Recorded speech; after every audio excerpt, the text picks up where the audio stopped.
They thought the river protected them. For nearly 70 years, the citizens of Selinus had watched their walls grow taller, their treasury grow heavier, and their enemies grow quieter. They were a Greek city on the southwestern edge of Sicily, rich on grain and olive oil, perched above the valley of the Hypsas River, where the temples rose like a promise that the gods themselves had taken an interest in their prosperity. When the warnings came in the spring of 409 before the Common Era, the leading men of Selinus did something that every doomed city in history seems to do. They decided there was time. They decided the threat was distant. They decided the great power across the sea had no real reason to cross it. 9 days later, the city did not exist. 16,000 of its people lay dead in the streets and the temple courtyards. 5,000 more were marched away in chains toward Africa. The walls that had taken 3 generations to raise were pulled down to the foundation stones, and the army that did this was commanded by a man who had not come for plunder or for territory or for the ordinary reasons that armies march. He had come to settle a debt that was 70 years old, paid for in blood that was not even his own. His name was Hannibal Mago. Not the Hannibal who would one day cross the Alps with elephants. This was his grandfather's generation, a Carthaginian general carrying a grudge that had been handed down to him like an inheritance. And the question that hangs over the ruins of Selinus is this: how did a city this wealthy, this fortified, this confident fall in 9 days to an enemy it believed it had nothing to fear from? Here is exactly what I am going to walk you through. The first is the 70-year-old defeat at Himera that turned a routine border quarrel into a campaign of revenge, and why one family in Carthage never let it go. The second is the diplomatic trap that Selinus walked into willingly, a quarrel with a smaller neighbor that pulled the largest empire in the Western Mediterranean down onto its head. The third is the siege engine that Hannibal Mago brought across the sea. A piece of military technology the Greeks of Sicily had never seen used at this scale, which turned stone walls into a liability instead of a shield. The fourth is the precise sequence of those 9 days, how a fortress that should have held for months collapsed in a little over a week. And the fifth is the single decision the defenders made on the first day that doomed every choice they made after it. A mistake so common that armies were still making it 2,000 years later.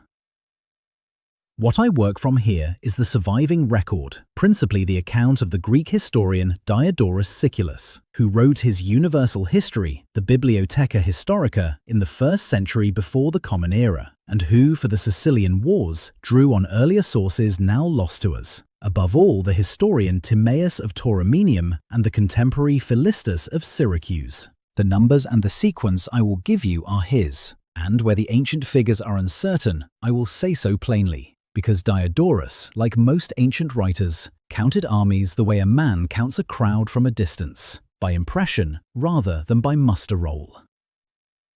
This is the story as the people closest to it chose to remember it, filtered through the men who first wrote it down, and the filtering matters as much as the facts. To understand why Carthage erased Selinus, you have to go back to a single afternoon in the year 480 before the Common Era, on a plain outside another Sicilian city called Himera, on the island's northern coast. In the same season, the ancient tradition insists that the Greeks of the mainland were turning back the Persians at Salamis. That coincidence was not lost on the Greeks. They told themselves that Sicily and the homeland had been saved on the same day, west and east, from the 2 great barbarian powers pressing in on the Hellenic world. And that framing is exactly why the defeat at Himera burned itself so deeply into Carthaginian memory. To lose there was to lose on a stage the whole Greek world was watching. In that year, Carthage had landed an enormous army on Sicily, by the ancient count 300,000 men, though that figure is almost certainly inflated several times over, and a modern reckoning would put the real force at perhaps 1/5 of that or less. The general was named Hamilcar, of the house of the Magonids, the clan that effectively ran Carthage's wars for 3 generations, and he had come at the invitation of Timaeus of Himera, a deposed tyrant looking for a foreign army to restore him, which tells you the pattern was old even then. Carthage did not invade Sicily out of nowhere. It was invited every time by one Greek faction hoping to use it against another. At Himera, the Greek tyrants Gelon of Syracuse and Theron of Acragas met Hamilcar, and what happened there became one of the founding humiliations of Carthaginian history. The Greek account says Gelon intercepted a message meant for Hamilcar, a letter from the cavalry of Selinus of all places, promising to ride into the Carthaginian camp on a given day as allies. Gelon disguised his own cavalry as those expected Selinuntine reinforcements, rode straight through the gates at dawn, and set the beached fleet on fire while the general was performing a sacrifice to Poseidon for victory. Hamilcar, watching his army dissolve and his ships burn on the shore, walked into the sacrificial flames he had kindled, and was never seen again. Carthage lost the battle, lost the army, and was forced to pay an indemnity the sources put at 2,000 talents of silver, a sum so heavy it reshaped the city's politics for a generation, and bought, the Greeks said, 7 decades of Carthaginian silence in Sicily. And notice the cruel thread already woven in. The fleet burned because of a message from Selinus. The very city that would be erased in revenge had, by the Greek telling, helped light the fire that started the grudge.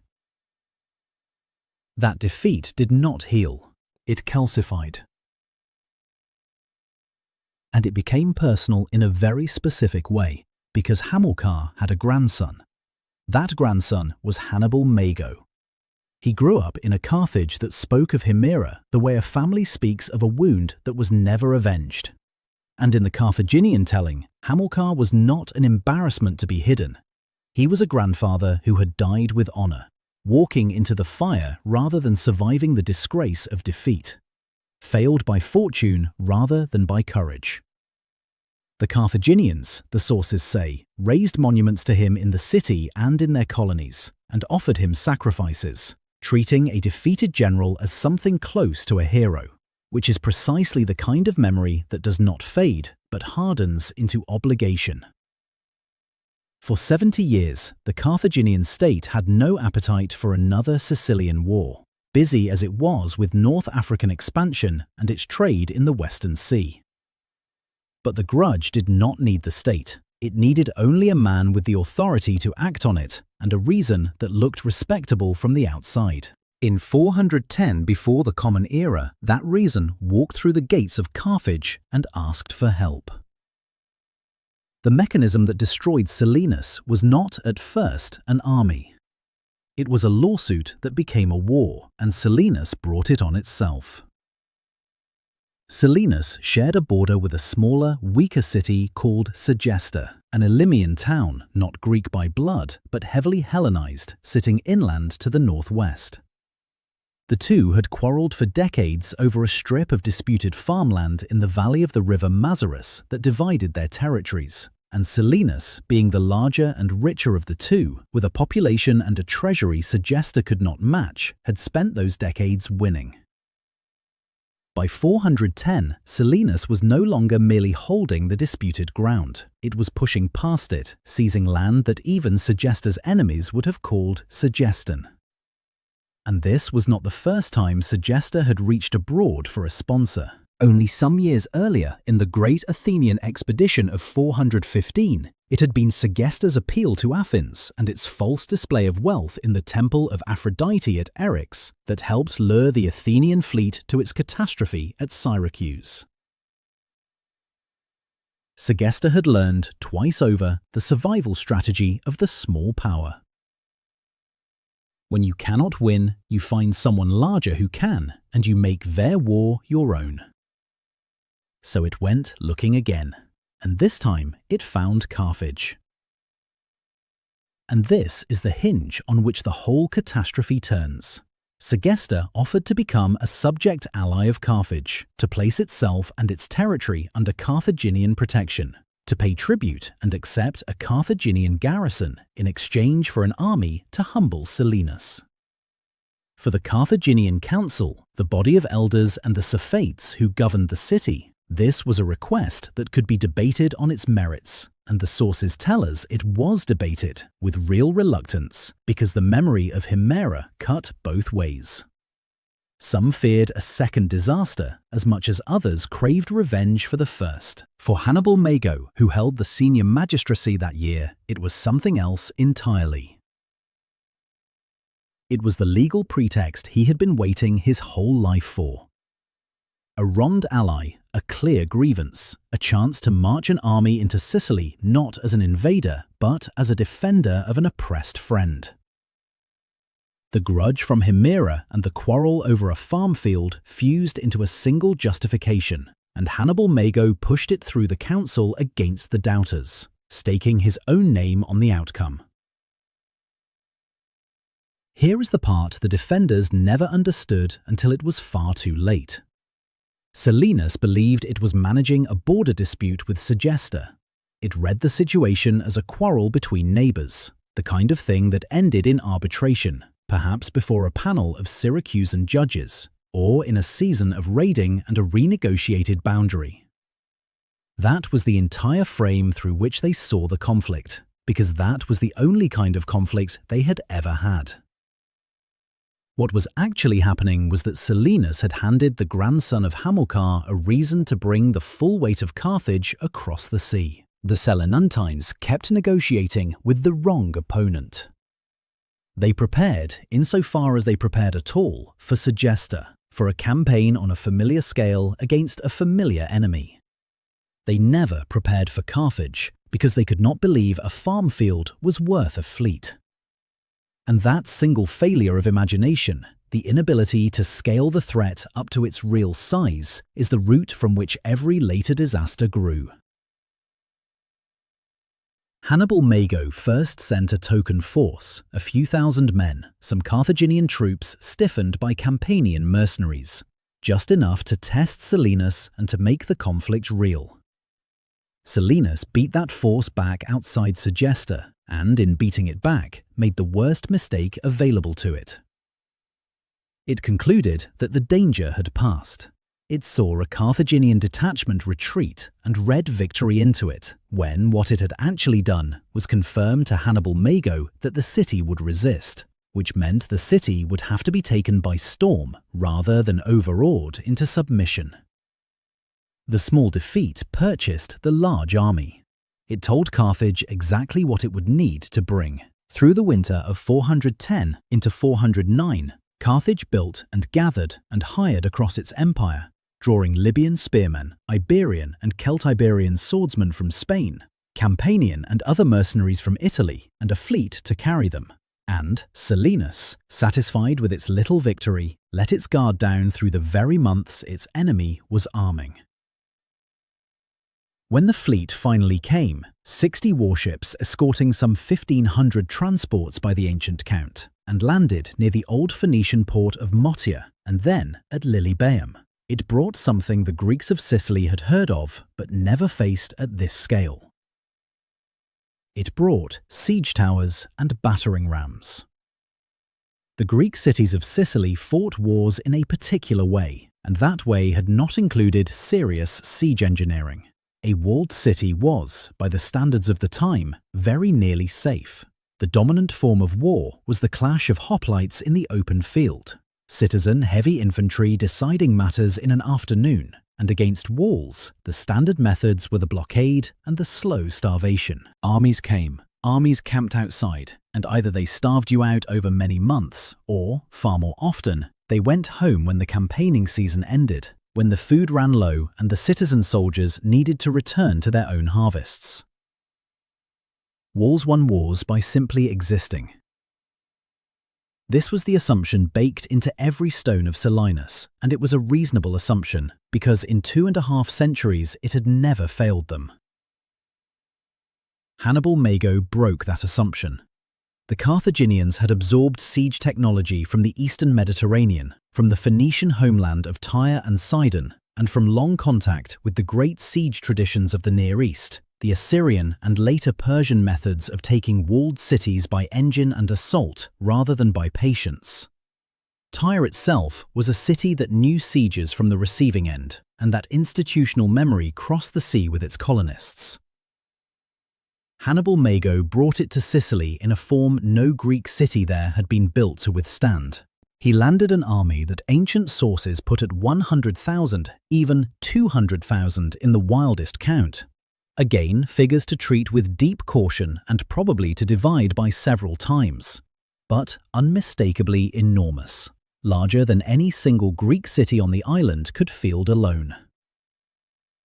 And with it, he brought 6 siege towers, built taller than the walls of Selinus, rolling on wheels, and battering rams capped in iron, mounted on heavy frames and protected by hide-covered sheds, the testudo or tortoise, so the men working them could labour in shelter and could not be picked off from the parapet above. This is why the walls became a liability rather than a shield. A wall stops men on foot. A wall does not stop a ram that can stand against it day and night, sheltered from the defenders behind soaked hides, pounding the same square yard of masonry around the clock until the mortar cracks and the courses spill. And it does not stop a tower that rolls up flush against the parapet and drops a boarding bridge so that attackers cross onto the rampart on a level footing. No ladders, no climb, just a step across into the body of the defenders. The very height the Selinuntines had paid for now gave the towers something to lean against and a platform to fight from at the same elevation as the war walk. The thickness they trusted now gave the rams something to chew through at leisure. Selinus had built a fortress for one kind of war, the war of blockade and patience, and was about to be attacked with another. The war of the engine and the storm. And there was a second mechanism, quieter than the rams, but just as fatal. Selinus was rich, and rich cities grow comfortable in their bones. Long stretches of its wall had fallen into disrepair, patched here with rubble, neglected there entirely, because no serious enemy had threatened the place in living memory, and money that might have gone to masonry had gone instead to the temples whose ruins still stand today, to the great unfinished Temple G, that would have been among the largest in the Greek world. The city had spent its surplus on the gods and on its own splendor, rather than on the unglamorous work of keeping its walls sound. Sections that should have been solid were weak, and when Hannibal Mago's engineers walked the circuit and studied it, as good besiegers always do before committing, they found the soft places quickly, and they brought the towers and the rams to bear precisely there. On the parts of the wall the city itself had quietly forgotten to fear. So when the first day of the siege opened, picture what each side actually saw. The defenders looked out from their walls at an army larger than any they had imagined could exist, its tents covering the plain, with 6 towers and a line of rams rolling toward the masonry that had been their entire strategy for 70 years. And Hannibal Mago looked at a wall he already knew how to break, at the exact section he had chosen, defended by a population that had spent a generation believing this day would never come, and had no answer prepared for the moment it did. The siege began, and to understand how 9 days was enough, it helps to see how it landed on 3 very different kinds of people inside those walls. Consider first the ordinary defender on the rampart, a citizen soldier of Selinus, a man who had perhaps drilled a few times a year in the ranks, and whose real trade was the olive press, or the grain warehouse, or the loading of ships at the harbour. On the first morning he watched the iron-headed rams come up under their sheds and begin to work the base of the wall, and he learned within hours that there was almost nothing he could do about it. Stones dropped from the parapet bounced off the hide roofs without effect. Fire arrows guttered and died against the wet skins, which the Carthaginians kept dampened for exactly that reason. The rampart shuddered under his feet with every stroke of the ram, a rhythm that did not stop when the sun went down. He had trusted the wall to fight for him, as it had fought for his father and his grandfather, and now the wall was the thing being eaten alive beneath him, and he had no answer for it, no training, and no tool that addressed the situation in front of him. By the time the first breach opened, he understood that his entire inherited understanding of warfare had been wrong, and that the understanding had already cost him his city. Consider second the magistrate, one of the leading men who had voted the year before to keep pressing Segesta because the farmland was valuable and the risk seemed small, and the precedent of decades said Selinus always won. He had read the Carthaginian retreat outside Segesta as a victory rather than as a warning. He had stood in the assembly and argued that there was time to send for allies, time to repair the walls later, time before any real danger could arrive.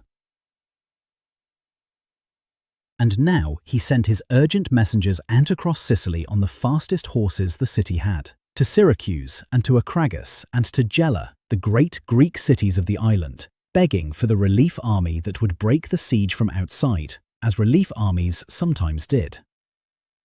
The cities heard him. Syracuse and the others began, slowly, to muster a combined force, and the sources tell us a relief column was indeed raised. But they were days of hard travel away across the island's mountains, and a coalition force takes time to assemble, and time to agree on a commander, and time to march. And the magistrate discovered the cruelest arithmetic in siege warfare. Help that is real is not the same as help that is in time. The combined armies of his fellow Greeks were still on the road, still gathering, when the walls came down. Consider third a woman of the city, who appears in the ancient account not by name but by role. Because when the wall was finally breached and the Carthaginian and Iberian troops poured into the streets, it was the women and the old men and the children who climbed to the flat rooftops and threw down stones and roof tiles on the soldiers in the lanes below. Diodorus singles this out, and it is worth holding on to, because it tells you the fighting did not stop at the wall the way sieges often did. It went house by house, street by street, for the better part of a day, the citizens contesting every alley and every doorway, because they understood, correctly, what surrender to Hannibal Mago's army would mean, and because the narrowness of the streets briefly took away the attacker's advantage of number and let a few determined defenders hold a lane. That rooftop resistance is the detail that tells you how completely the leaders had failed the people. The ordinary citizens fought with a desperation and a courage their council had never shown in its deliberations. By the time the population was fighting that hard, with tiles torn from their own roofs, every decision that could have saved them had already been made, badly, months and years before, in the comfort of the assembly. 3 people, 3 vantage points, 1 lesson repeated in each. The wall could not save them. The allies could not reach them in time, and the courage of the citizens at the very end could not undo the comfort of the council at the very beginning. Now the 9 days themselves, because the speed is the whole story. The siege opened with Hannibal Mago concentrating his engines against a single weakened stretch of the wall near a gate, rather than spreading his assault around the whole circuit of the defences. This is the first thing to understand if you ever stand where a fortress fell. He did not try to break everywhere at once. He chose one place, the place his engineers had marked as weakest, and he broke in that one place with overwhelming and continuous force. The 6 towers and the rams worked in relays, fresh crews replacing tired ones, so the battering never stopped, day or night, hour after hour, and the defenders, who could rest in shifts but could not stop the engines, were ground down by the simple physics of the thing. Stone does not heal between blows. Every stroke that the wall absorbed during the night was a stroke it did not have to survive again, and the damage only accumulated in one direction. The first day, the rams opened cracks in the masonry and the towers came up against the parapet and dropped their bridges, and the fighting on the wall began in earnest, hand to hand along the rampart at the height of the wall walk. The defenders held that day. The second and third days brought the same, the engines working without pause, the breach widening, the the Carthaginians feeding fresh troops into the assault in waves, while the Selinuntines fought with the limited men they had and could not be relieved by anyone. By around the 5th or 6th day, a section of wall collapsed entirely, not merely cracked, but down, a true breach, wide enough for men to pour through in numbers. And here, the defenders did the one thing that kept them alive a little longer. They fell back from the broken wall to a second line within the streets behind it, turning the dense fabric of the city itself, its narrow lanes and stone houses, into the next line of defense after the masonry had failed. That street fighting bought them days, not victory. The Carthaginian and Iberian and Campanian troops took the breach and then had to fight for every block, paying in blood for ground that the open wall would have given them cheaply, while the relief armies of Syracuse and the other Greek cities were still mustering, still days from arrival on the coast.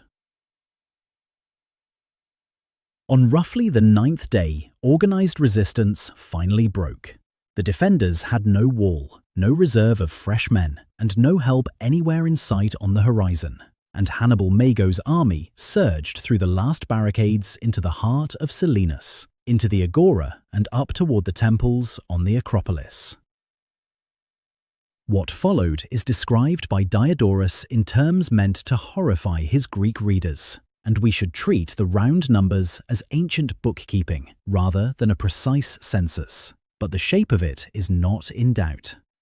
16,000 inhabitants killed in the streets and the sanctuaries, 5,000 taken captive to be sold or marched to Africa, some 2,600 who cut their way out or slipped through the slaughter and fled east to Akragas, where they arrived as refugees to tell the rest of the Greek world, in their own voices, what a Carthaginian siege now looked like, and to spread a fear that would shape the island's politics for the next decade. The temples were stripped of their offerings and their fittings. The walls were demolished down to the foundation courses.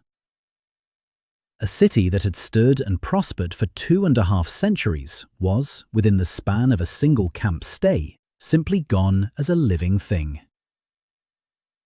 The relief column that the magistrate's messengers had summoned arrived, the sources say, only to find smoke and corpses and a Carthaginian army already turning away, with the grudge from Himera now half avenged and the appetite for the rest of it growing, toward its next target, the old city of Himera itself, which Hannibal Mago would destroy that same campaign in the most literal act of inherited revenge imaginable, razing the very place where his grandfather had burned. And here is the open question that the speed forces us to ask. A city like Selinus, walled, populous, well-provisioned, properly defended, should have held for months. Sieges in the ancient and medieval world routinely lasted a year or more, and the besiegers' own hunger and disease were often the deciding factors, not the defenders. So what specifically did the defenders do on the very first day that cut a months-long defense down to 9? They tried to hold the entire wall.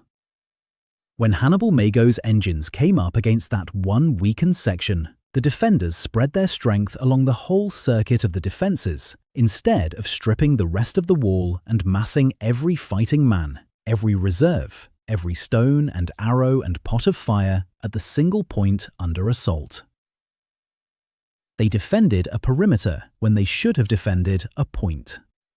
By trying to be strong everywhere, they were decisive nowhere, and at the one place that actually mattered, the place the rams were eating and the towers were leaning, they were merely adequate when they needed to be overwhelming.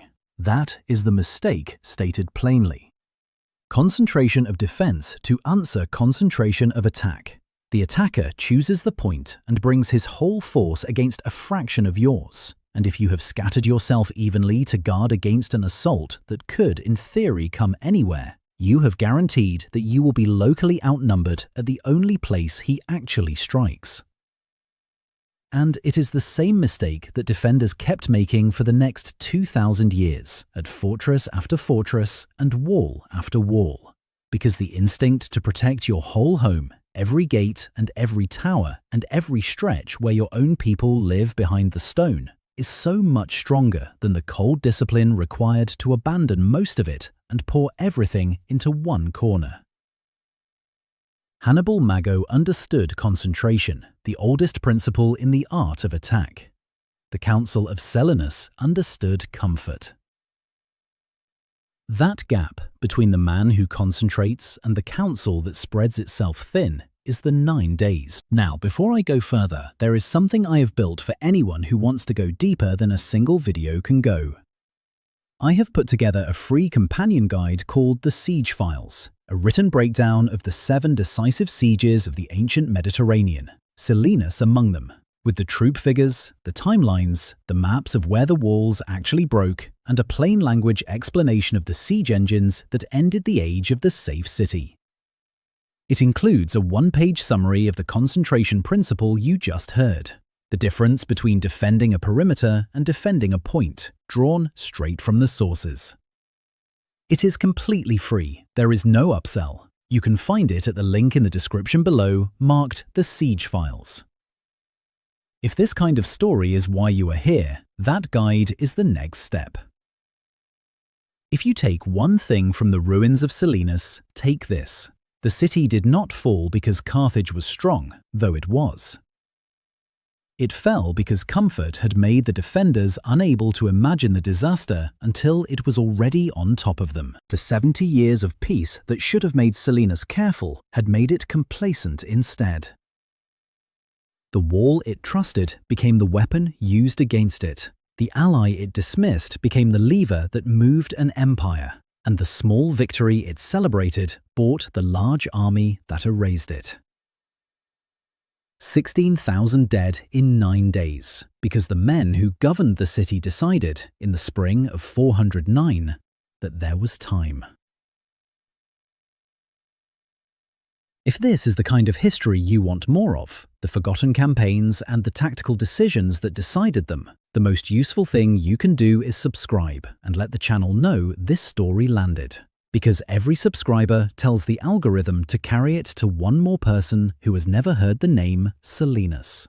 And if you found this worth your time, send it to the one friend you have who loves military history. The one who already knows the famous Hannibal and the elephants, but has never heard of his grandfather and the grudge that erased a city.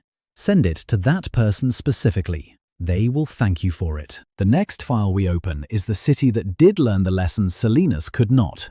The Sicilian fortress that survived a Carthaginian siege by doing the one thing the Selinuntines refused to do. I will see you in the next video.